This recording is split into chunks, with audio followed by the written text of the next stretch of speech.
20 arrows tore the sky, blacking out the sun for a heartbeat, as if the world itself had been punctured. Bodies tumbled. Splintered wood and bent metal scattered over the narrow mountain road, and men, in dark masks, moved like shadows, efficient and terrible. At the center of the chaos, a car door flew open, and a man slumped half out of a seat, his suit dark with blood, his face pale beneath the guilt of success. For a moment he lay perfectly still, as if the life he had led, boardrooms, glass towers, favors paid, and favors owed, had been stripped away by a single, brutal, truth. Someone wanted him dead. Far below, in a field of wind-gnarled grass and low stone pens, the sheep lifted their heads and bleated as one. Xia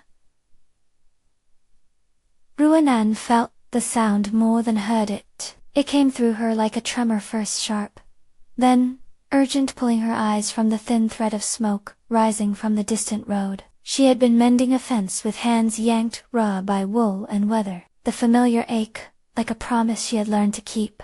Her life was small, in the map of the valley, and stubborn as the sheep that ate the rough grass. Still, stubborn can be a kind of stubbornness you carry into storms. She left her knitting on the wooden bench, and ran. The ram's pen was at the back of the yard. A low, hooped shelter that smelled of flax, hay, and 100 small lives. The ram that belonged to no one and everyone, white as a cloud, with horns curved like the moon, lifted its head when she approached. It followed her with the patient intelligence of an animal that had learned patience in the face of humans' worst instincts. Xia Ruonan did not saddle or bridle. There was no time. She vaulted up and found purchase on that broad back, fingers digging into wool as if it were the only rope that could pull her into the man-made collapse on the road above. She rode like rusted chance had been given a new hand. The ram cut through the pasture and the line of underbrush like a narrow boat's hooves, flinging pebbles and small dust stones into the air. When she crested the last rise, the sight of the ambush hit her with a sound that was not a sound, the sharp, lonesome keening of a world unmade for a man who had never had to bleed for anything. The attackers hadn't expected a shepherd. They had expected few witnesses and fewer interlopers, but they had not accounted for the white shape that hit them like an overturned prayer. Xia Ruonan drove the ram into the ruin of doorways and bodies, the animal's weight and speed scattering assailants whose rifles had been short-range and precise. The ram balked once, then charged again, a living battering ram, under the command of a woman who had grown up, learning the stubbornness of stock and weather. She reached the car, and found him half buried in his own suit, one hand pressed to a crooked pattern of dark on his chest, where arrows had found purchase. It was as if someone had strung him with a cruel, obscene cord of grief. He was conscious enough to blink. His lips moved with a breath that tasted of iron. Xia Ruonan did not know his name. Names were the currency of another life, one in which men like him made rules and refused to be held to them. She knelt in the dirt, wool and mud high on her knees, and pressed both hands where the blood had soaked through fabric. She pressed until her palms stung and the pressure had to be shared by the earth beneath her. The ram brayed once, an animal sound that cut through the crash and bloom of panic, and a boy from the roadside market came, running with a torn shirt.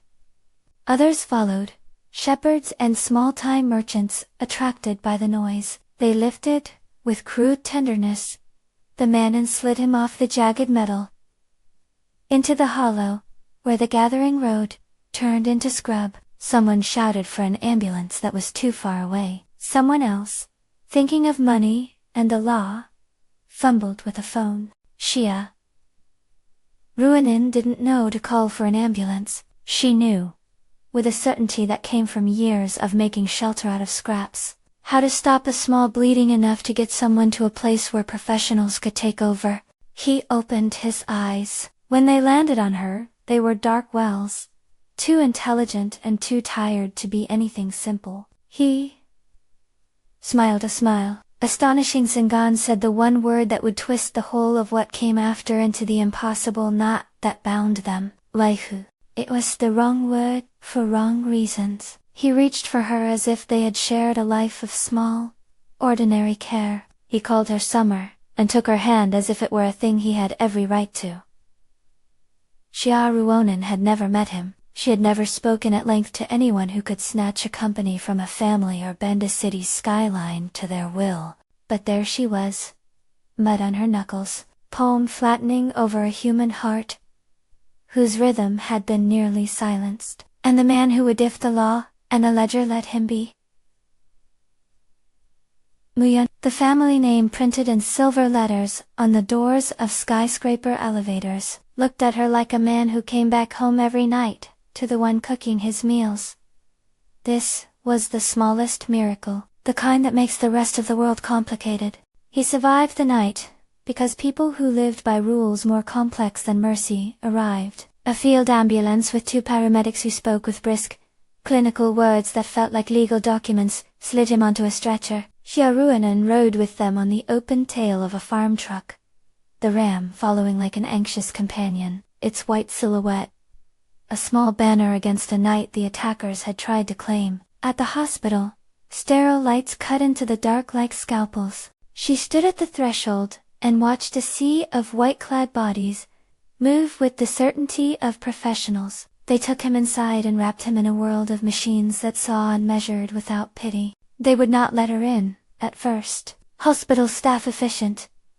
Tired asked questions. The way people raise walls. Name, relationship. Did she have identification? Who had called? She answered in small, plain phrases. She had no employer to list, no office to belong to. She had a pen, a ram, and a life threaded through with the small debts she owed. Other people. The word wife ricocheted through the room like a thrown stone. Someone noted it, the way witnesses note details in an accident. He called her wife, one nurse repeated, as if testing the syllable for truth. They permitted her to wait in the corridor only. They told her they would call the family. When the Mercedes lawyer came, lined face, immaculate Xia Ruonan saw the difference like a bruise.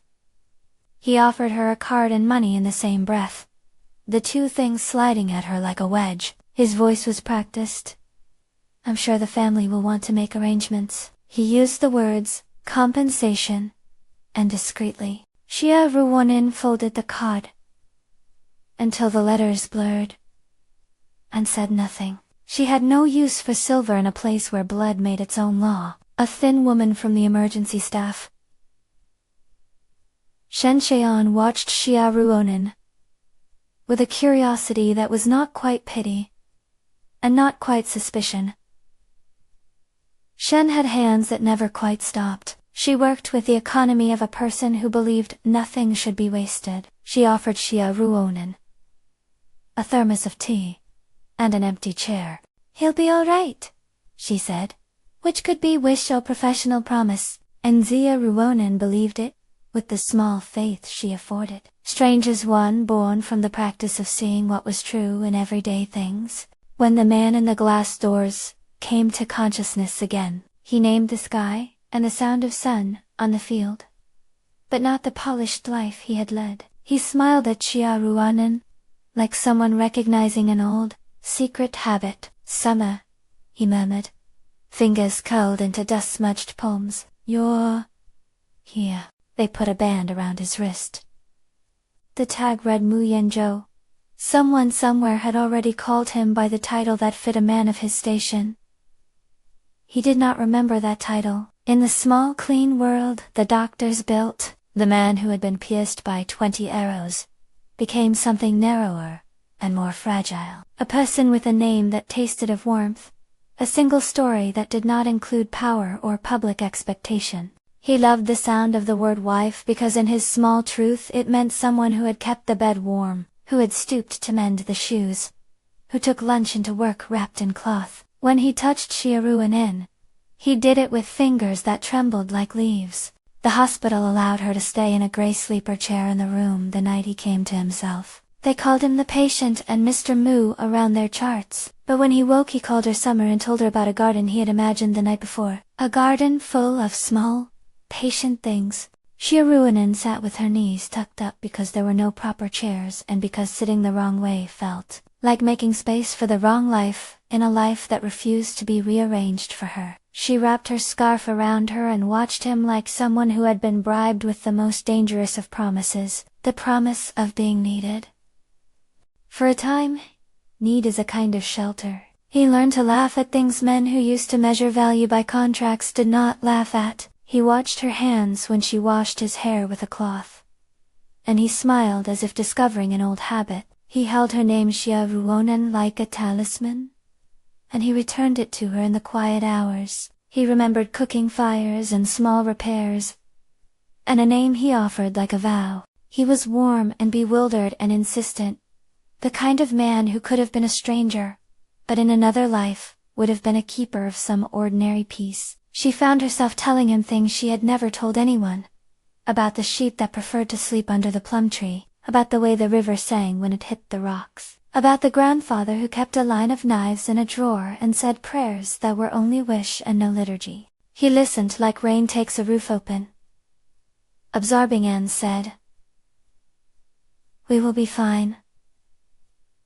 I will take care of you." Outside, the world spun its own calculations. The hospital board had few surprises for the Mu family. The name Mu moved through channels like a current. A lawyer's phone vibrated with urgent calls. Mu Yanhua, the patriarch, took the news like someone who had been waiting for a paper to tear along the seam he himself had stitched. He did not name him in public, but his men moved. Mu. Mu.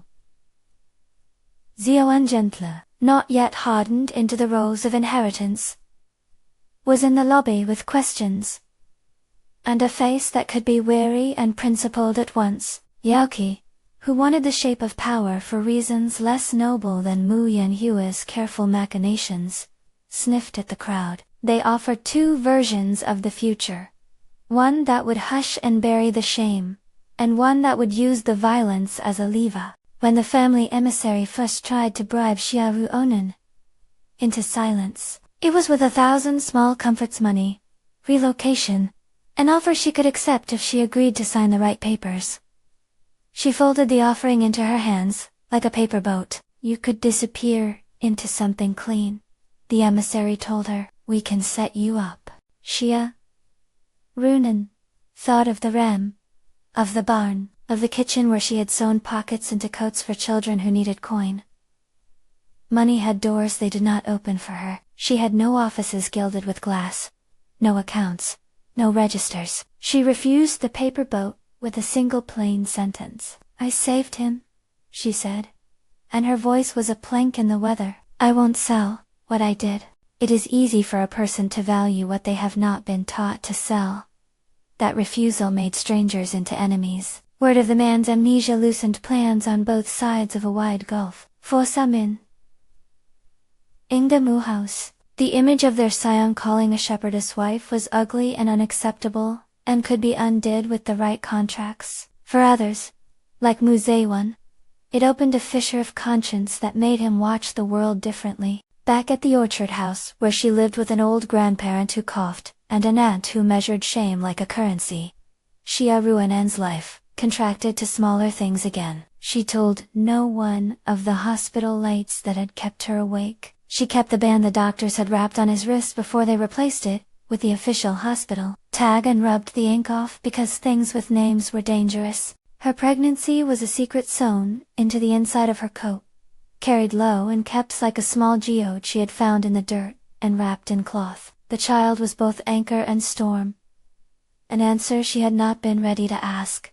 Her family saw her as a field-handed girl, a worker to be set in the right marriage, or to be silenced, if inconvenience came. The aunt spoke of marriage, like a ledger entry, her eyes calculating the cost of scandal. The grandfather, whose hands were cracked by decades of toil and soil, looked at her as if he had long expected the world to ask a terrible price of his kin. She kept quiet because there is a kind of courage that takes the shape of keeping things within one's own bones. The man in the hospital called Mu Junzhou.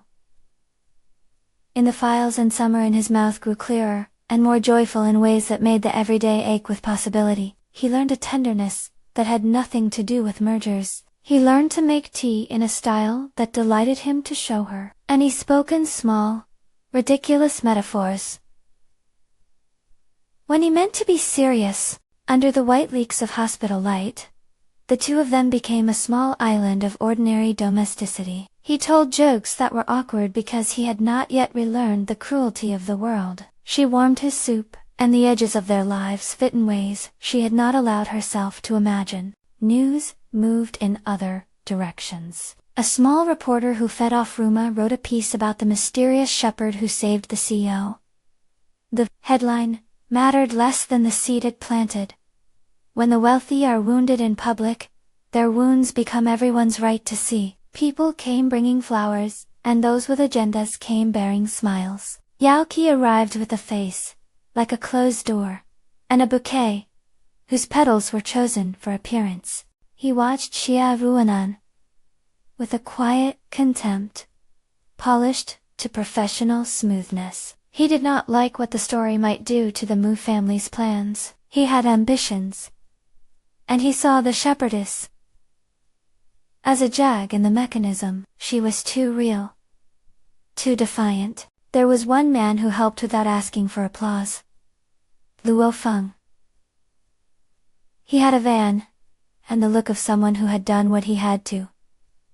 In order to survive, he had been at the ambush as a hired driver. At least, he had been near those who had been paid to provide the route. He drove in the night, and carried messages between people who never wanted to leave paper trails. People like Luo Feng know the shape of secrets before the rest of the world learns what to call them. Xia Ruonan learned, slowly and by inches, of the things that braided the attack together. A list of payments that had no obvious payee. A driver who had been paid for the route and then tried to wash his tracks. A surveillance video that had the edges cut like a badly sewn garment. She learned because she refused to be a thing to be moved. The law wanted notice. The family wanted discretion. She wanted truth. For a moment, the truth smelled like safety. Mu Ziwan came to the hospital with a face that did not know whether to be warm or guarded. He apologized for the family, in the way of someone who has been taught the choreography of corporate humility. His voice had a tone that suggested he might be an ally if allies could be found in the kind of world where money greased everything. He told her, quietly, that the family would not be able to silence the things she had seen, not without consequences. If there is foul play, he said, we'll find it. Not because of us, but because it should be found. That sentence was a promise to which she had no claim, and yet it felt like a candle lit against a draft. She accepted his small practical things, a private investigator's first report, a packet of legal paper, and used them like tools. She found that she had, in the marrow of her, a stubbornness that considered nothing sacred but the right to bear witness. She began, at night, to catalog things. When he slept, she watched his face. When he woke and called her wife, she repeated the name in the quiet as if it were a spell. She would not let money purchase her silence. She would not let the powerful set the story. Each day saw the edges of their relationship rearrange. The man in the hospital still did not remember his origin life in the way the Mu family expected him to, and yet in small corners of his behavior, table manners, the way he frowned at injustice, something older and sharper remained. Memory, like a shattered mirror, reflected in odd, precise pieces. At the same time, pressure came like weather. Anonymous threats arrived, folded into envelopes, with postage paid from places that shouldn't be connected. A woman, in a sharp coat, came to the village market, eyes like a hawk, and spoke to the aunt, in honeyed caution. For the child's sake, she said, as if the child belonged to people with file cabinets. That sentence had the shape of a threat.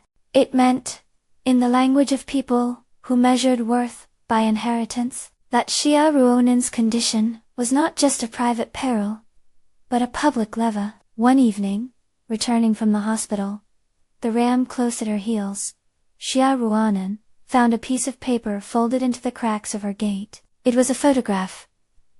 Laurace and grainy, A frame plucked from surveillance. A hand, gloved, pressing a wad of cash into another palm. Next to it, in scrawled ink, was a name she had already met.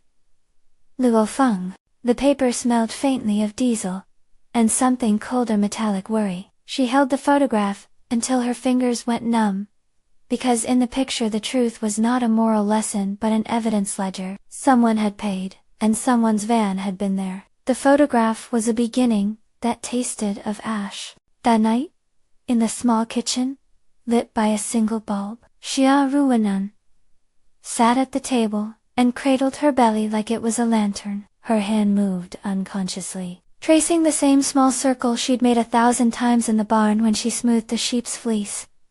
The child inside could be everything and nothing. It could be a tie between her and the man who called her wife. Or it could be proof of a life she had to navigate alone. The hospital had told her nothing about paternity tests or social ramifications. They had called it a separate thing. A private medical matter that was nested into public scandal. When she slept, she dreamed of the ram running into the road, horns cutting the air, and of a man who held a child's tiny mitten and did not recall when he had first placed it there. In the dream, the world was made of wool and water and small intimacies. In the waking world, there were lawyers and a patriarch who wanted truth to be malleable. A voice she had never wanted to hear, Yaoqi's, forged of amusement and a contempt that had the texture of someone who could buy small misfortunes, slid into the rumor corridor, smelling of campaign promise and social pretense. "Make sure she disappears," he said in a low conversation captured by a waiter who whispered it like a rumor. The phrase moved through the town like a dog on a scent. There are moments where the fine seam between action and consequence is revealed. For Xia Ruonan, the seam was the photograph and the whisper. For the man who had been struck by arrows, the seam was his body and the way memory refused to be a neat garment. For the Mu family, the seam was reputation and leverage. The room where she sat, alone with the bulb and the photograph, became a kind of confessional. She could not afford the luxury of being sentimental. She had a child inside her that might need a name. She had a man who loved her by a name he could not account for. She had enemies who had the means and motive to make problems go away. She wrapped the photograph in cloth and placed it in a drawer with a careful hand. It was a small act, one, more quietly brave than many louder ones, and then she went to bed. She had to think like someone who would have to fight with little beyond conviction and the skills the earth taught her. How to read animal behavior, how to find cover in rock and bush, how to throw one's voice like a stone to distract and hope the ricochet will hit what must be hit. At dawn she walked the ridge above the road where the ambush had been.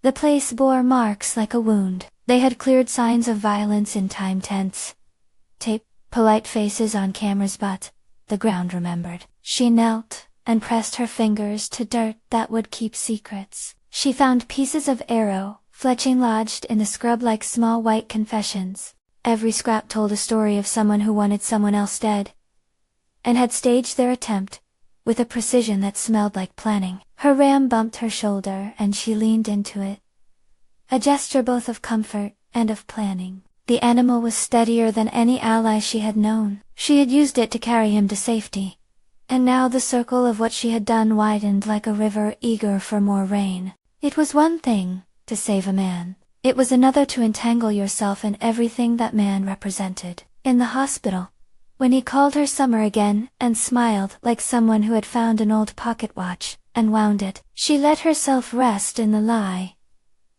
There was a warmth in being needed. She did not think of the money that waited in a lawyer's envelope or the whisper that curled like smoke through the town. She simply sat and hummed an old tune while she mended his shirt. And in the slow stitch of needle through fabric there was a kind of prayer that had nothing to do with doctrine.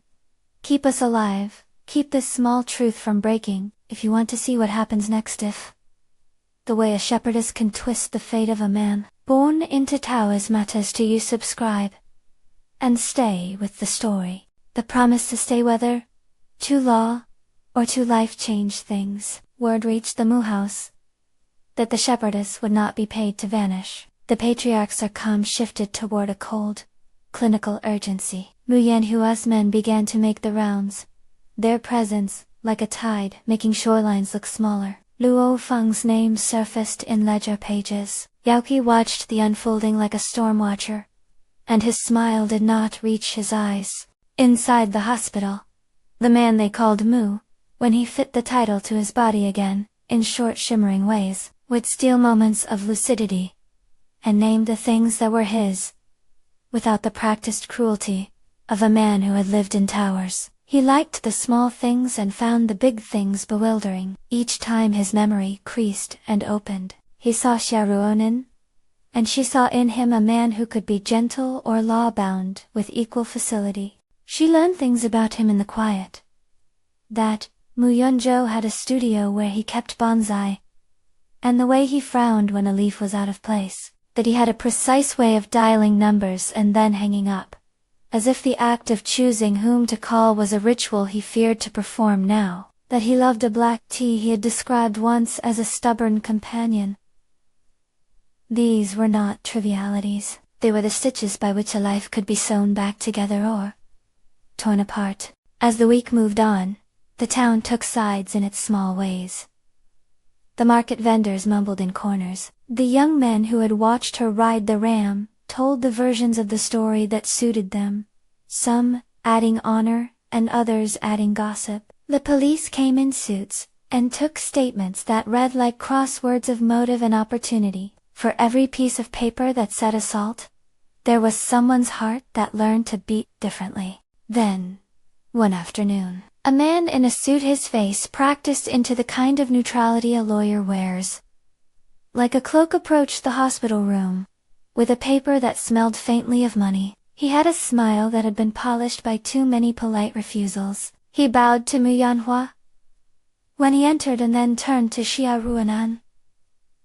"The family is concerned for your well-being," he said. "We think it best if you accept accommodation while you recuperate." Xia Ruonan looked at the man and at the neat, cheap envelope that lay on the table. She thought of her ram, the field, the small life, with a grandfather, and a cough. She thought of the photograph stuffed in her drawer. She thought of the name he had given her, spoken like a prayer by a man whose past was a complication rather than a weapon. She refused. The refusal dissolved into different forms of pressure. Someone left an expensive dress at her aunt's door, a present that declared the family would buy her silence and the shape of proper living. Someone tried to persuade the grandfather with promises of a clinic and a better pension. The messages varied, as all cruel hands vary. Some polite, some heavy, with implication. The day's surface turned into a contest of what could be bought and what could not. And then on a night, when the moon was thin and uncertain, call came that made her heart stop in a way that had nothing to do with the hospital monitors. The woman's voice was small, hurried, and the name she used Aoqi slid into the room like a frost. "Make sure she disappears," the whisper had been, and someone had given orders. Xia Ruonan stood in the cold, and thought of the ram's horns cutting the air. She thought of the man who had called her Summer, and the baby inside of her, and the photograph that proved someone's hand had been paid. She thought of the way the ram had braved men with rifles, and the way a herd can be led, or frightened. The choices before her were as raw as the soil. Hide, fight, withdraw, or stand. As dawn threaded thinly through the hospital window, she made a decision that tasted like metal and bread. She would not be moved for money. She would not be silenced by threats. She would protect what she had saved, not because of law or title, but because of the simple, stubborn way.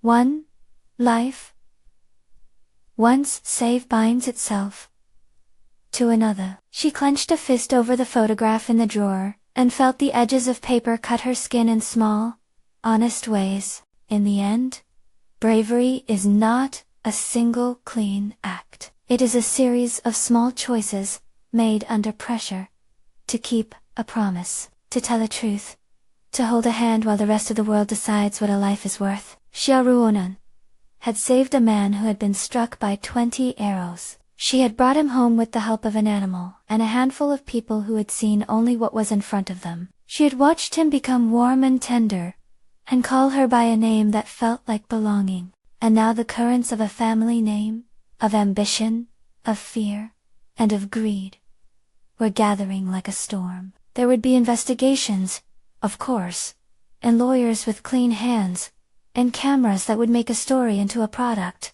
There would be a point where the man who had been wounded, a man called Moyenjoan, legal papers and summer and the pockets of his fragmented memory would be faced with what he had done, and what he had been given.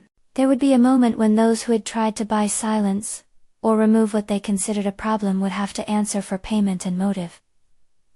But none of that was here yet. Here, in the hospital corner, lit by a wan bulb, Xia Ruonan sat with a small fist of photographs and a band of memory, and the warmth of a man who thought her his wife. The ram knocked at the window, with a gentle, sheepish persistence, reminding her of the first battle they had fought together.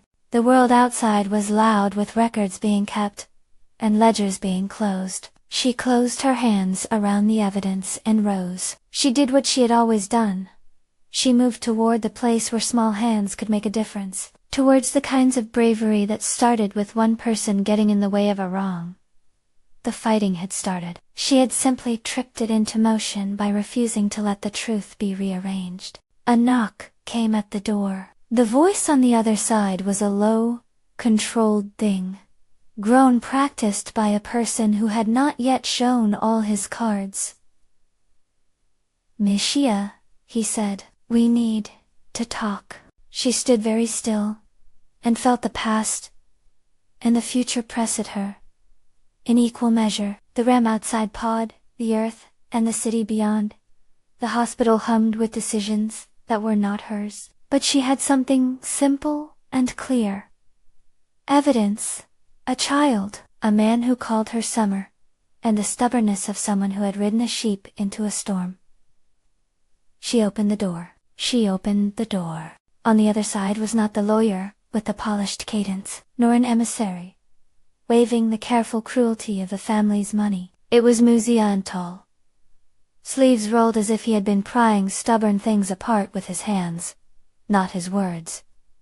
His face held the kind of exhaustion that comes from carrying other people's choices. He stepped in, and bowed with a strange, private awkwardness, as if protocol did not quite reach the doorway of a shepherdess's kitchen. "Xia Ruonan," he said, voice low. "May I come in?" She looked at him, gripping the drawer where the photograph lay. The ram stamped just beyond the gate, impatient. The room smelled of soup and wool and the damp coal of winter. She let him in because she had learned that refusing to answer the world made certain problems more dangerous than answering them. He sat on the only spare chair, and unfolded his hands. He did not offer money. He offered a promise, in a quieter shape. Help that would not shape itself into a bribe. "My family," he began, then stopped. The sentence was an island. He chose another. "We have investigators working now. There's CCTV from the road. It's been fragmented, but not destroyed. There's money that moved on the night, and there is someone who says..." He drove the van. Xia Ruonan listened as if each item were a hammer tapping the edge of a buried tin. The photograph in the drawer could be unfolded into evidence, but evidence had to be walked into court and spoken aloud. It had to be made sharp enough that a judge could see a motive and a jury could see the hand that fed it. "Why are you here?" she asked. No accusation, only necessary caution. "Because," he said simply, "if this is a conspiracy, it won't be solved by money. It will be solved by truth." His eyes met hers. "And because the man who calls you Summer wakes in the same world that makes decisions he can't yet remember, he needs you. And so, for reasons I can't entirely name, do I?" There it was, the awkward alignment of self-interest and something like conscience. Muziwan's help came with questions and with a willingness to stand on the wrong side of family gossip. He offered a lawyer who would not fold truth into silence, a private investigator who had patience for small, rural things, and access to the Mu family's internal channels in a way that smelled of leverage rather than mercy. Xia Ruonan accepted the practical help with a nod. She did not tie herself to the Mu name with contracts or signatures. She took the investigator's report that evening in the back room, and spread it on the table like an accusation. The report was blunt. Dates, phone pings, van routes, a partial CCTV frame that showed a blurred glove and the side of a van. It matched the photograph. It was not proof of murder, but it was the shape of something that had been planned. That night, the ram slept where it had always slept, and inside the house the grandfather breathed with a cough that sounded like a complaint from the weather. Xia Ruonan let the paper lie, and put her hand on her belly. The child moved like a small secret. She thought of the hospital light, and of the man who had called her wife, whose memory balanced like a coin on a table.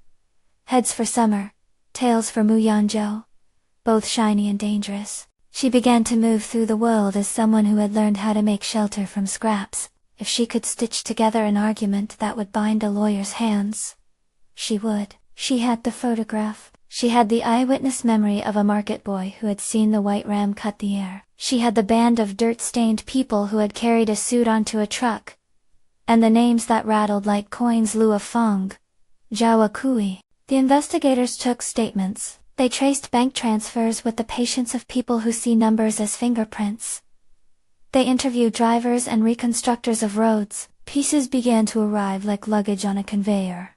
A bank slip that matched a pattern of payments. A phone log that pinged at 2 in the morning. A waiter's story that did not line up with the family's official version.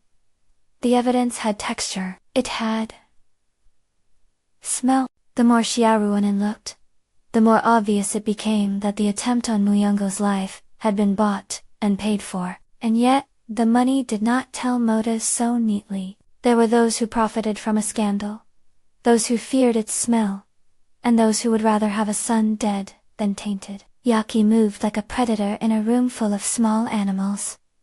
Careful, amused, certain. Mu Yanhua, the patriarch, kept his distance, his face like the surface of a lake that hides a current. Sometimes he said nothing, and that silence was a thing that shaped people's fear. There was a charity banquet planned for the Mu Foundation, a carefully choreographed evening meant to remind the public of the family's philanthropy, and to shift attention from the ambush to the family's resilience. It was the kind of event that suggests trustworthiness by force of opulence. The kind of event where a small incident could be rebranded as a lesson about the unpredictability of life. Xia Ruonan was not invited. She went because Mu Ziwan asked her to sit in the wings, as a witness, because the family would present a version of Mu Yongo's story, and because she suspected the wealthy liked nothing more than staged forgiveness. She wore a borrowed shawl, and her hair braided simply. She was instructed not to sit in the front rows, and not to cause a scene. She agreed, because truth sometimes needs a pair of eyes. The banquet hall shone with crystal and polite effort. Mu Junzhou, still, fragile, and tended by doctors, was wheeled into the light, on a chair made for public sympathy. He smiled in a way that was both tender and uncertain. And when his gaze rested on Xia Ruonan, he smiled as if he had found a comfortable chair in the dark. Summer, he whispered when their eyes met, and the sound moved like a small, private place that only the two of them had. The speeches began. Cameras blinked. The city's polite circles gathered to gesture toward charity, and to trade small fictions of civility. Yao Qi sat with a smile, honed to mid-speech, his hand folded on the table like someone who expected applause even for standing still. The attempt came in a way that was almost disappointingly ordinary. A cup, a drink, a filtered edition that slipped in without the glare of a gun. Someone edged a diluted toxin into a glass. Meant for Xia Ruonan. It was meant to be stylish and quiet, and to leave a mark that could be blamed on the shepherdess's unstable presence. The poison would have induced collapse and, if timed right, could have been explained as stress, as accident, as the cost of being near power. But Xia Ruonan's life had been made from close observation. She had learned to read animals, small tells, and the way a shepherd's gut tends to make decisions faster than paper. She noticed the slight tremor in the waiter's hand who approached the table. She recalled the way a particular liquor had been cut too sharply that week in the market. Before the drink reached her lips, she saw the corner of the glass's surface shift in a way that a careful person sees as a lie. She didn't drink.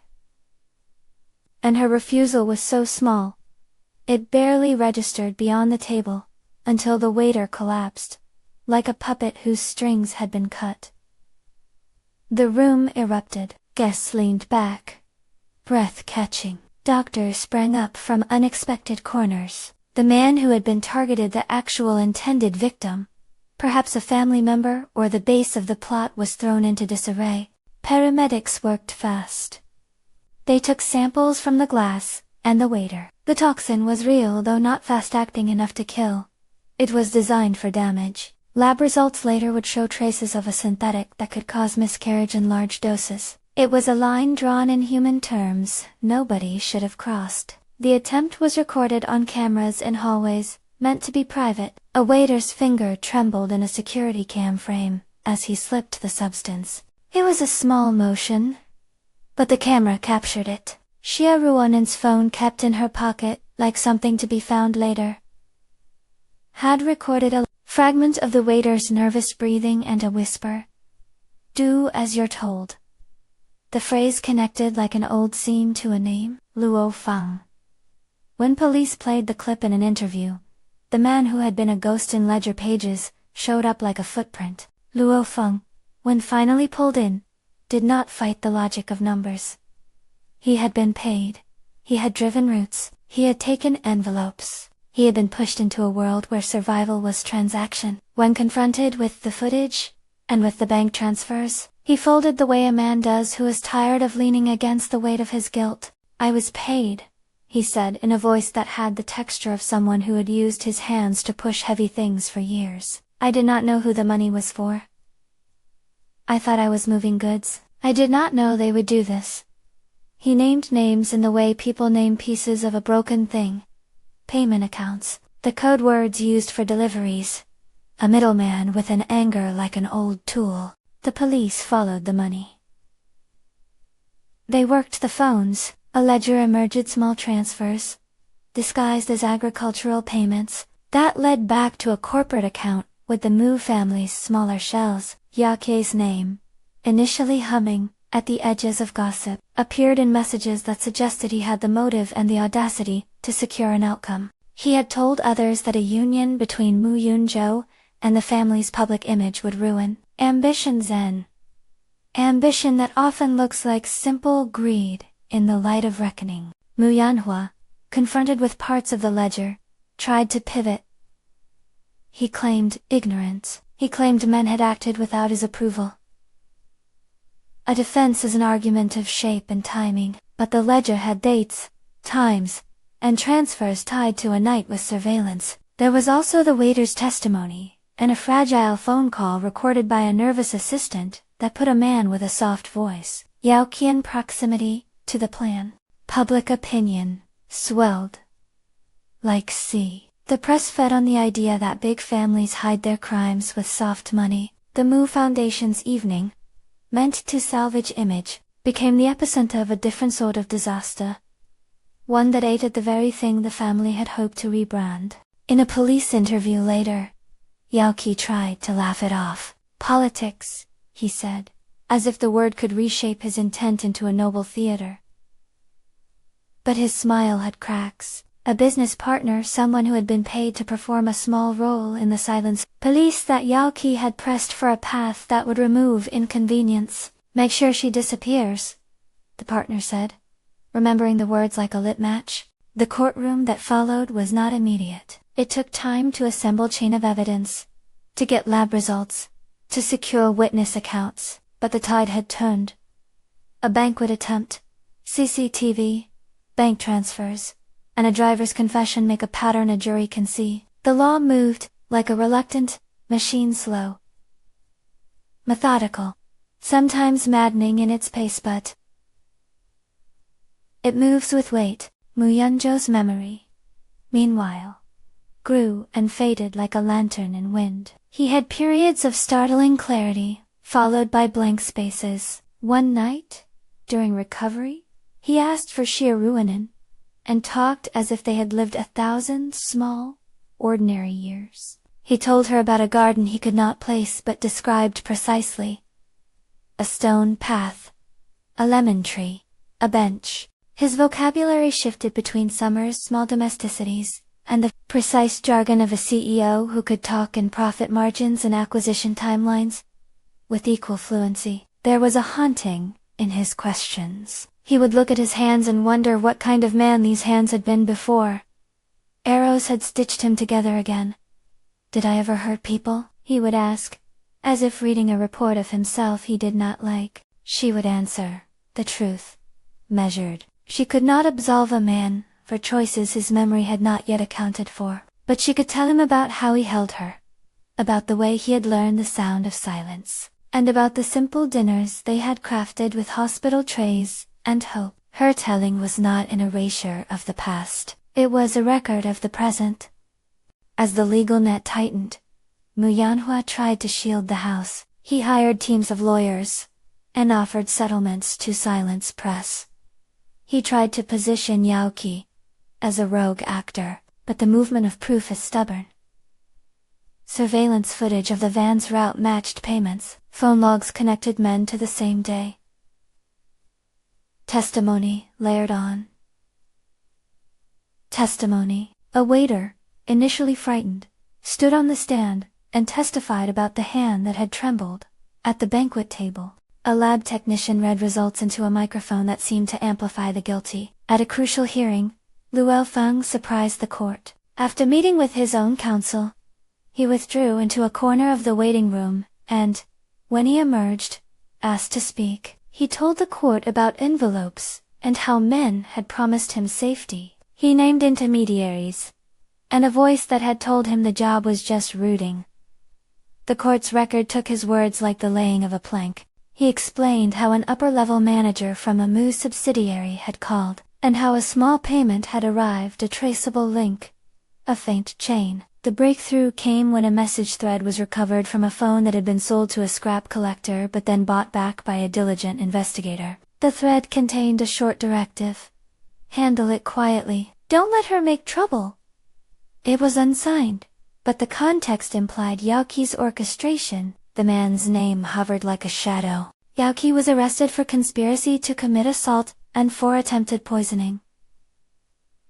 The arrest made the front pages. He greeted the cameras with a face of practiced disdain. The look of a man who believes social consequence is a temporary itch. His indictment sent ripples through circles that believed power could buy certainty. Moyanua weathered the storm differently. He did not walk away from the accusations untouched. There was an argument between him and his son's, voices raised in one of the family's marble silent hallways about what they owed to the truth and what they owed to legacy. Musewan, who had pushed for transparency, found himself in a brutal negotiation with his father. The old man liked systems that preserved inheritance, not necessarily justice, but when the ledger bore out payments linked to men the family had hired, even a patriarch can feel the house shifting beneath his feet. The legal process did not undo all pain. It did, however, force a public unthreading of lies. Settlements were refused. Men were indicted. The media circled in with hungry lenses. But public attention is a fickle raft, important, loud, and not always as effective as a steady police line. The police had built a case, dense with paper and testimony. That case began to hold. Meanwhile, inside the hospital where Mu Junzhou worked on recovering his body and his memory, a deeper reconciliation was happening. The man who had once been a CEO, and the man who called Xia Ruonan Summer, were not wholly the same, but the pieces were not mutually exclusive either.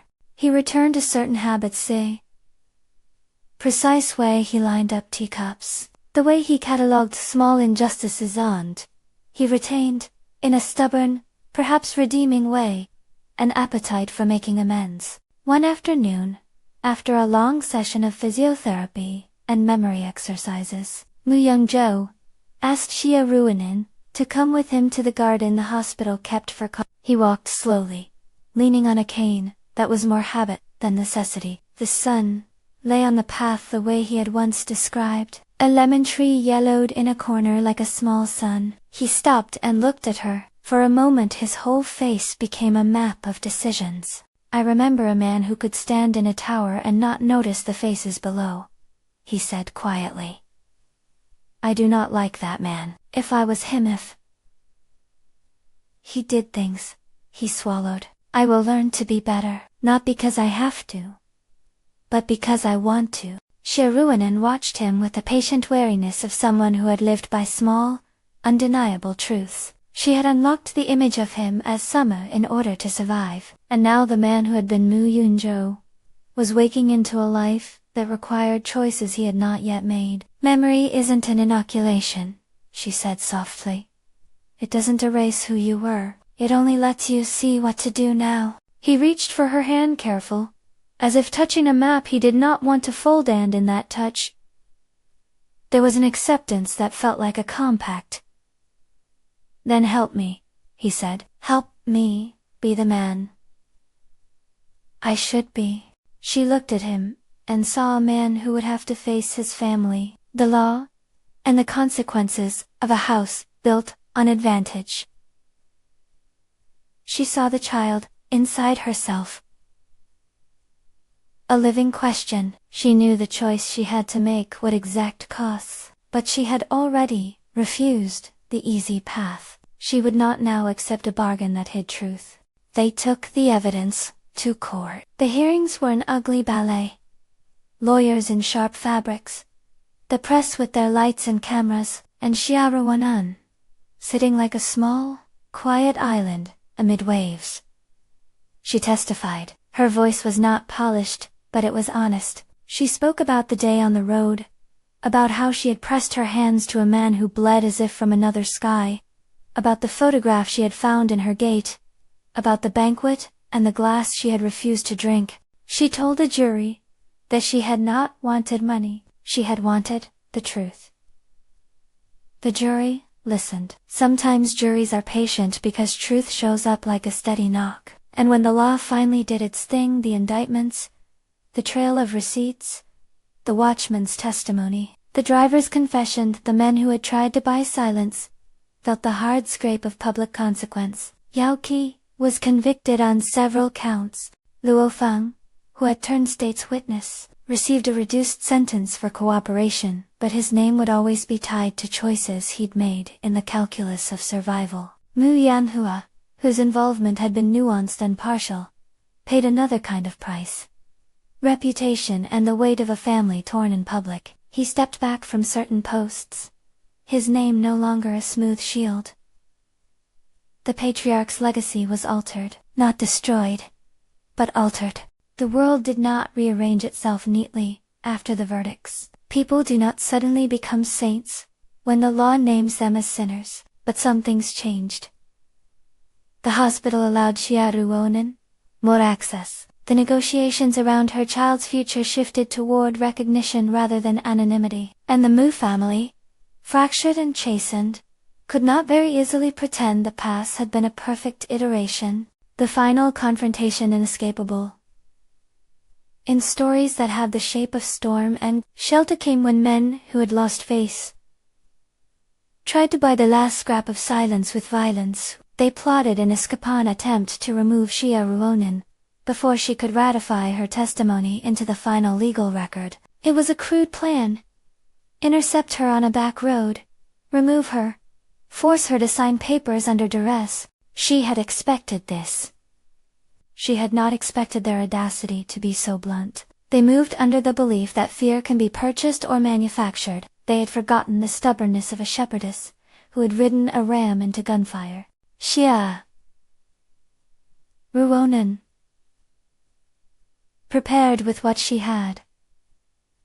Knowledge of terrain, a small network of farmers who owed her favors, and a ram who had learned that its mistresses will mattered more than a stranger's coin. They tried to take her at dawn, while the fog lay low. Men with masks moved with the mechanical confidence of people who think violence is choreography. She met them with the improvisation of someone who has made shelter from scraps. The ram, and a compact flock of sheep, acted as both screen and obstruction. Their bodies were stubborn, woolly, unpredictable. When one attacker tried to flank, a ram's horn angled into his knee. When a second attempted to fire, he found his sight blocked by an absurd wall of sheep bodies that smelled of earth and danger. The attackers had planned for men who obey orders, not for animals who sprawl, and then stand in place like a living barricade. In the scuffle, a shot rang out. It grazed the air between them, more than flesh. A hungry sound. Xia Ruonan moved like something that had been shaped by repeated small fights. She used a sheep's flank to turn an assailant, and seized his wrist. She was not afraid. She was angered in a way that felt small and righteous. The attackers, unused to this kind of chaotic resistance, found the ground opening under their feet. Police came not as a cinematic last-minute cavalry but as the grimly persistent people who had been building cases, and who had been waiting for a break in the pattern. They had trailed a van, followed a man's phone ping, and now stepped out of hedges and fog with the measured professionalism that had been absent in the early chaos. Blue lights flashed pale and calm.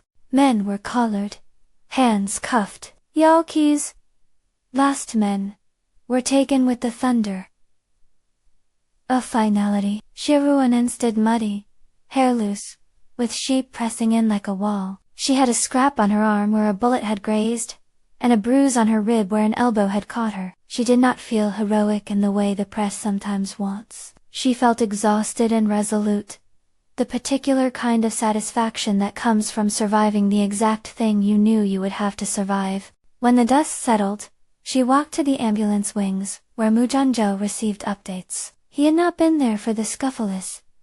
Recovery was still a matter of fragile steps, but he learned of what had happened and of the courage that had stood between him and silence. He came to the field where the ram grazed and looked at Xia Ruonan with a strange, open intensity. "You always said. You told me you'd ride with what you had," he said, breathless in a way that made light of the hospital's air. "You used what you had, and it was enough." She looked at him. Mud on her shoes, sheep smelling like earth in the wind. "Life taught me how to use a ram," she said with a small, crooked smile, "and how to hold a hand steady while someone else changes their mind." He reached for her and then stopped, as if mindful of the way his hand might be interpreted. "I remember more now," he said. "Not everything, but enough to be ashamed in some ways, and proud in others. I remember being cruel in small ways. I remember being careless. I want to make it right." She did not know yet whether right could be made. Justice had been done in a courtroom sense, but the wounds of a family and of a society are sutured slowly, not by a judge's gavel alone. Yet the man who had pages of corporate decisions and now fewer excuses wanted to be better in the rawest sense. He wanted to be present. Weeks passed. The press turned away slowly to other storms. The Mu family property sold a few of its charities to distance itself from scandal. Yao Qi's status dimmed. Luo Feng served out a sentence but then returned to the outskirts of town, a man known now for the mistake he had been forced into. Mu Yanhua lived the remainder of his public life with an understandable stoop. For Mu Yongyou, recovery meant more than physical healing. He submitted to therapy that required him to be honest about what he had done with power. He faced shareholders, and sometimes that meant he had to accept a lower position or step down from roles that required the kind of ruthlessness he no longer wished to exercise. He took on accountability publicly in a way that cost him board seats and posturing, but gained him an awkward kind of respect that is not always monetary. Their relationship, Xia Ruonan and the man who had been struck by 20 eras, settled into an odd, fragile shape. They were not naive lovers. Their intimacy had been born of accident and necessity, and made complicated by memory. He could recall tenderness, goodness, domestic jokes. He could also recall a man at a distance. A man who had once measured lives by their leverage. He had to reconcile these selves under the scrutiny of newsprint and his own conscience.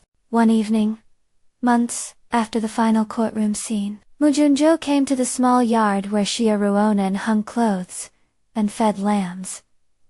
He carried no lawyer, no speech. He carried a small ceramic cup of tea, the kind he had learned to make in the hospital with clumsy, careful hands. "I don't want to be saved by someone else's laws," he said. "I want to be made into someone I can live with." She watched him, words folded like clothes on a line. "You can choose that," she said. "But choosing it does not mean the world will ask nothing of you." He dropped to one knee, not as the performance of a man asking for something simple, but as a deliberate, steadying act. "I will be present," he said. "I will take responsibility for what my name has done. I will not hide you, or the child. I will stand with you." Her hand on his shoulder was small and decisive. "You know this will not be easy," she said. "You know there will be people who will say things. You know the child will need a life that isn't sold." "I know," he said, "but I will fight that." They did not arrange a grand wedding. They had something quieter. A small recognition in the field where she had once been a woman among sheep, with the ram oddly calm and smelling of hay, and with a handful of friends, and a few reluctant family members in attendance. Mu Ziwan stood there, a witness who had walked through his own storms. The grandfather, older, moved slowly, but smiled in a way that suggested a recognition of courage, in ways money cannot purchase.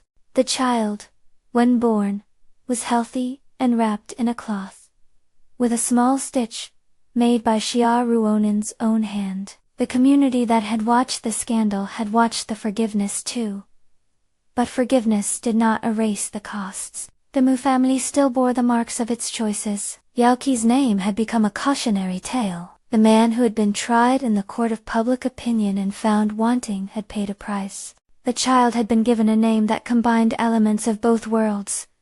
Something that was neither heritage nor sole inheritance, but a binding. Years moved with the soft insistence of seasons. The hospital lights became less central in their house's nights. Mu Junjo took on projects that felt small and fixated on community services rather than skyscraper deals. He learned how to make bread and how to listen without immediate correction. Xia Ruonan ran a small outreach for farmers and shepherds who needed access to legal resources, and sometimes the Mu Foundation supported it, with funds that came now with strings of accountability. They were not saints. They were two people who had emerged from a terrible incident altered in ways that forced them to make daily choices about what kind of people they wished to be. The child grew with the smell of sheep, and the faint, careful echo of the boardroom, two worlds, braided into one life. The ram that had carried Xia Ruonan into the ambush became, oddly, a symbol of the strange bargain she had made with fate. An animal that refused to be tamed more than necessary, that could be fierce in defense, and docile in trust. Children who visited the field would point and tell the story sometimes, with the embroidery of exaggeration, sometimes truthfully, that the shepherdess rode the white ram into a storm, and saved a man with 20 arrows in him. The story traveled, embroidered by gossip and soft by time, and in its telling people found a small kernel of something useful. Bravery can be born of ordinary soil. There were nights when the memory of the attack returned to her in flashes, the sound of steel, the smell of iron, a bullet tearing the air, closed moments that did not want small domesticity to heal them. She would walk the ridge and press her fingers into dirt that kept secrets, and would think of the men who had tried to buy life and buy silence. But the work of living is also the work of building a life that resists being bought. Mu Yanzhou continued to wrestle with his past decisions. There were shareholders who wanted profit above all, and some nights he sat with legal counsels and found himself thinking of the hospital's quiet rooms, instead of the bottom line. He voluntarily recused himself from certain roles, and put in place committees that would hold his future decisions to public scrutiny. His name, once a blunt instrument in the city, soft. Reputation is not wholly recoverable, but behavior can change. In the end, the story of the ambush did not vanish, because love, or bravery, arrived. It reframed itself, in the labor of consequence. The men who had aimed the arrows paid with prison time and public shame. The man who had been hired to drive looked at his hands for the rest of his life, and sometimes shook his head at the choices he had made. The family that had thought to hide things in envelopes, found those envelopes, now windows into something they could not deny. The child grew, and with each passing season the valley held more of the family's laughter than it did the memory of violence. Parents at the market would tell their children the essential lesson, in different words, that courage can arrive in unlikely forms, and that holding truth matters. On a day when spring moved like new hands across the fields, Mugenjo walked with his family to the ridge where, years earlier, the ambush had been. He knelt and pressed a stone into the earth. It was a small act of remembrance, for the man who had been struck by 20 arrows and survived had been given a second life that he could not waste. He looked at Xia Ruonan and their child playing near the ram, and felt a kind of gratitude that was not flashy or tidy but persistent. "You saved me," he said, voice steady. "You survived," she corrected him, half smile, half admonishment. "I will keep trying," he promised. And in the way promises are made in the quiet, it was enough. They walked down the ridge together, the shepherdess and the former CEO, the child between them trailing the scent of grass, and the small, defiant piece of people who had learned how to hold a life that refused to be bought. If you want to follow their next chapter, the long haul of rebuilding and the small days that shape who we become, there's more to see. Watch the extended epilogue and character dossiers, linked after this video.